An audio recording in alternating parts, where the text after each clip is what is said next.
ഓസ്ട്രേലിയയിലേക്ക് visit visa എടുത്തു വന്ന് അതിനുശേഷം അത് വർക്ക് വിസയിലേക്ക് കൺവേർട്ട് ചെയ്യാമെന്ന് നിങ്ങളോട് ഒരാൾ പറഞ്ഞിട്ടുണ്ടെങ്കിൽ, അല്ലെങ്കിൽ നിങ്ങൾക്ക് അങ്ങനത്തെ ഒരു എയിം നിങ്ങളുടെ മനസ്സിലുണ്ട് എങ്കിൽ ഈ വീഡിയോ തീർച്ചയായിട്ടും കണ്ടിരിക്കുക. Welcome to my channel. എൻ്റെ പേര് ജോസി. ഞാൻ ഓസ്ട്രേലിയ മെൽബണിൽ താമസിക്കുന്ന ഒരാളാണ്.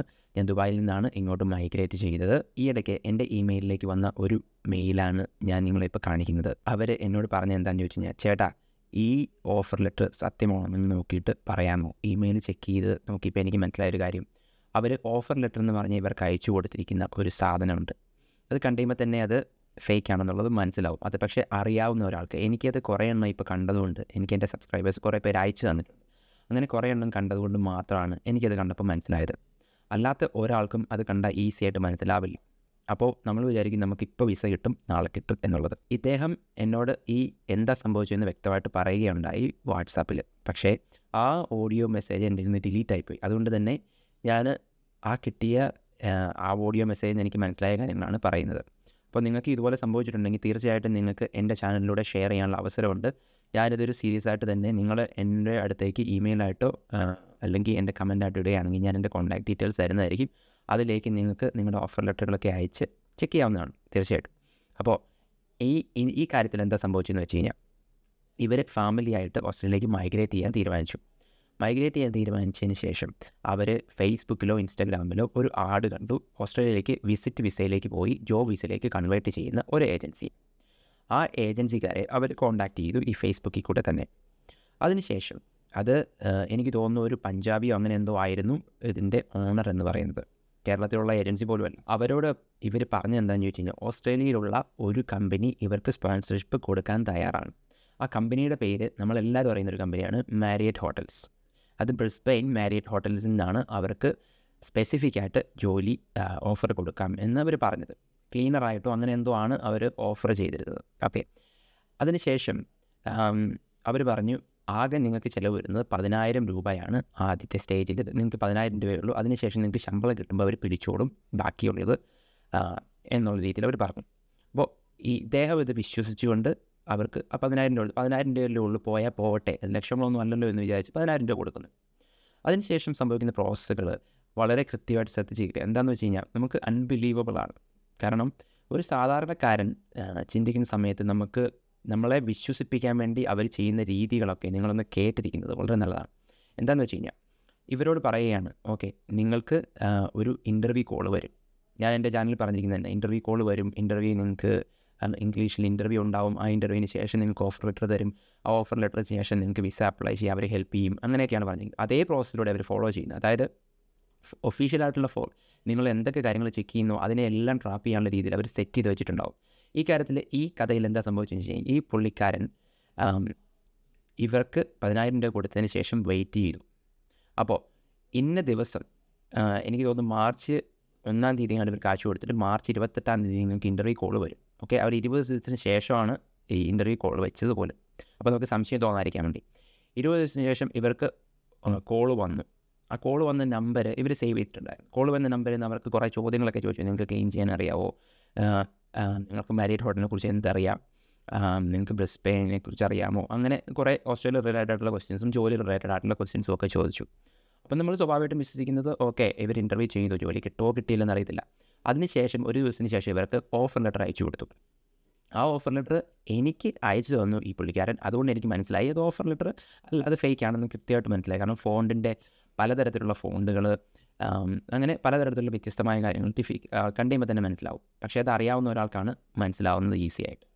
ഇനി ഇതിന് ശേഷം ഇദ്ദേഹം ബുദ്ധിപരമായ ഒരു കാര്യം ചെയ്തു. എന്താണെന്ന് ചോദിച്ചു കഴിഞ്ഞാൽ, ഇയാൾക്ക് വന്ന കോള് ഞാൻ പറഞ്ഞല്ലോ നമ്പർ കാണാമല്ലോ.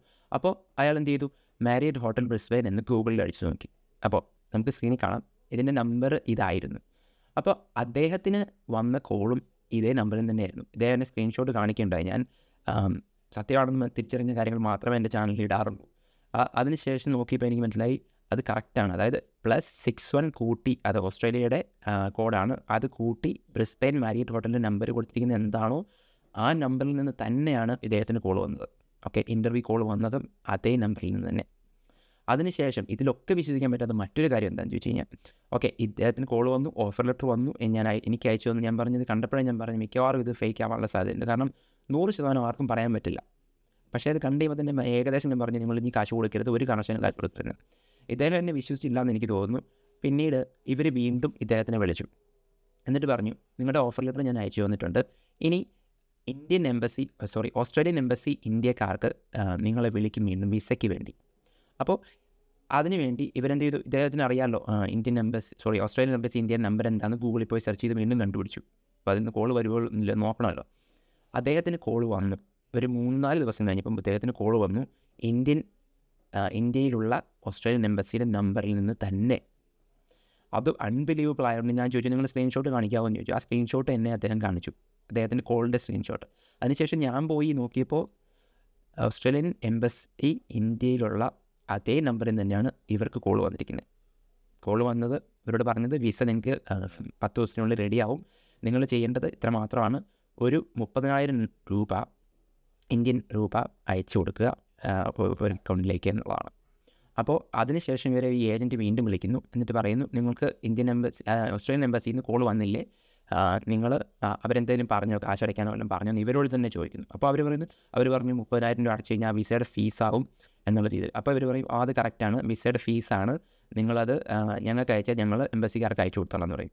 അപ്പോൾ അതിന് മുൻപ് തന്നെ ഇദ്ദേഹത്തോട് ഞാൻ പറഞ്ഞിരുന്നത് ഈ ഓഫർ ലെറ്റർ കണ്ടിപ്പോൾ ഇത് ഫേക്ക് ആണെന്നുള്ളത്. പക്ഷേ എന്നിട്ടും എന്നെ വിശ്വസിക്കുന്നത് ഞാൻ പറയുന്നില്ല. ഓക്കെ, എനിക്കിതിനൊരു ബെനിഫിറ്റ് ഉള്ള ആളല്ല, ഞാൻ മൈഗ്രേഷൻ ഏജൻ്റ് അല്ല, ഒന്നുമല്ല. പക്ഷേ ആൾക്കാർക്ക് അബദ്ധം പറ്റരുതെന്ന് വിചാരിച്ചാണ് ഇങ്ങനത്തെ വീഡിയോകൾ ചെയ്യുന്നത് തന്നെ. എന്നിരുന്നാലും ഇദ്ദേഹം വീണ്ടും ഈ പറഞ്ഞ എമൗണ്ട് ഈ ഏജൻസിക്ക് അയച്ചു കൊടുത്തു. ആരാന്നറിയത്തില്ല, ഇതേവരെ കണ്ടിട്ടില്ല, ഒരു ക്ലയൻറ്റ് ടെസ്റ്റിമോണിയലോ അല്ലെങ്കിൽ ഫ്രണ്ട്സ് പറഞ്ഞുള്ള അറിവോ ഒന്നുമുള്ള ആളല്ല. അങ്ങനെ ഒരാൾക്ക് ഇവർ വീണ്ടും ഈ പറഞ്ഞ കാശ് അയച്ചു കൊടുത്തു.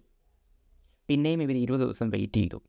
20 ദിവസം വെയിറ്റ് കഴിഞ്ഞപ്പോൾ പിന്നെ ഇവർക്ക് മനസ്സിലായി ഞാൻ പറഞ്ഞ ഏകദേശം സത്യമാണെന്ന്. അപ്പോൾ അവരെന്നെ വീണ്ടും കോൺടാക്ട് ചെയ്തിട്ട് പറഞ്ഞു, എനിക്ക് ഇങ്ങനെ കോൾ വന്നു എംബസിയിൽ നിന്ന്. ഞാൻ അപ്പം അവരോട് ചോദിച്ചു, നിങ്ങളോട് ഞാൻ ഓൾറെഡി പറഞ്ഞതല്ലേ ഇത് മിക്കവാറും ഫേക്ക് ആയിരിക്കും, വെറുതെ സമയം കളയണ്ട, ക്യാഷ് കളയണ്ട. അവരത് മനസ്സിലാത്ത രീതിയിൽ തന്നെ പിന്നെയും എന്നോട് ചോദിച്ചു. അതായത് ഇപ്പോൾ ഏകദേശം എനിക്ക് മനസ്സിലായി, ഇനി എന്താ ചെയ്യുന്നത്. ഞാൻ പറഞ്ഞു, ഇനി എന്താ ചെയ്യുക, നിങ്ങളുടെ കാശ് പോയ ലക്ഷണമുണ്ട്, നിങ്ങൾക്ക് തിരിച്ച് കിട്ടാൻ സാധ്യതയില്ല. ഇന്ത്യ ആയതുകൊണ്ട് തന്നെ ഒരു സാധ്യതയും ഞാൻ കാണുന്നില്ല. അവർക്ക് അത് അവിടെ വെച്ച് മനസ്സിലായതുകൊണ്ട് അവിടെ വെച്ച് സ്റ്റോപ്പ് ചെയ്തു. ഇത് പൊതുവേ സംഭവിക്കുന്ന കാര്യങ്ങളാണ്. അതിനുശേഷം ഇദ്ദേഹം എനിക്ക് ഇതിൻ്റെ വോയിസ് മെസ്സേജും സ്ക്രീൻഷോട്ടുകളും ആ കമ്പനിയുടെ പേരും ഒക്കെ അയച്ചു തന്നു. എൻ്റെ അബദ്ധം കൊണ്ട് ഞാനതൊക്കെ അറിയാതെ ഈ വാട്സാപ്പിൽ ഒരു 7 day ഡിലീറ്റ് ആവുന്ന ടൈമർ ഉള്ളതുകൊണ്ട് ഞാൻ ഈ വീഡിയോ ചെയ്യുമ്പോൾ ഇതൊക്കെ കാണിക്കണമെന്ന് വിചാരിച്ചതായിരുന്നെങ്കിലും അത് ഡിലീറ്റ് ആയിപ്പോയി. പിന്നീട് ഞാൻ അദ്ദേഹത്തിനോട് ചോദിച്ചപ്പോൾ അദ്ദേഹം പറഞ്ഞ് അദ്ദേഹത്തിൻ്റെ കയ്യിൽ നിന്ന് അത് ഡിലീറ്റ് ആയിപ്പോയി, പിന്നെ എനിക്കത് ഓഡിയോ അയച്ചു തരാനുള്ള സമയവും സാവകാശവും അദ്ദേഹത്തിന് ഇല്ല എന്ന് എന്നോട് പറഞ്ഞുകൊണ്ട് അതെൻ്റെ കയ്യിൽ ഇപ്പോൾ ഇല്ല. പക്ഷേ ഇങ്ങനത്തെ സ്റ്റോറീസ് ഇഷ്ടം പോലെയുണ്ട്. അതായത് അൺബിലീവബിളാണ്. ഈ നമ്പറിൽ നിന്ന് കോൾ വരിക എന്നൊക്കെ പറയുന്നത് ഒരുപക്ഷെ സ്കൈപ്പ് യൂസ് ചെയ്തോ അല്ലെങ്കിൽ അങ്ങനത്തെ എന്തെങ്കിലും IP ടെലിഫോൺ യൂസ് ചെയ്തായിരിക്കും ഈ നമ്പറിൽ നിന്ന് അവർ കോൾ നിങ്ങളിലേക്ക് വരുത്തുന്നത്.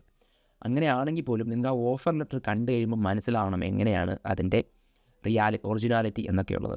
അങ്ങനെ എന്തെങ്കിലും ഓഫർ കിട്ടിയിട്ടുണ്ടെങ്കിൽ ഡെഫിനറ്റായിട്ടും എൻ്റെ ഇമെയിലിലേക്ക്, എൻ്റെ ഇമെയിൽ എൻ്റെ വീഡിയോയുടെ അടി ഡിസ്ക്രിപ്ഷനിലുണ്ടാവും, അതിൽ അയച്ചു തരിക. ഞാനത് ചെക്ക് ചെയ്തിട്ട് പറയാം സത്യമാണെന്നുള്ളത്.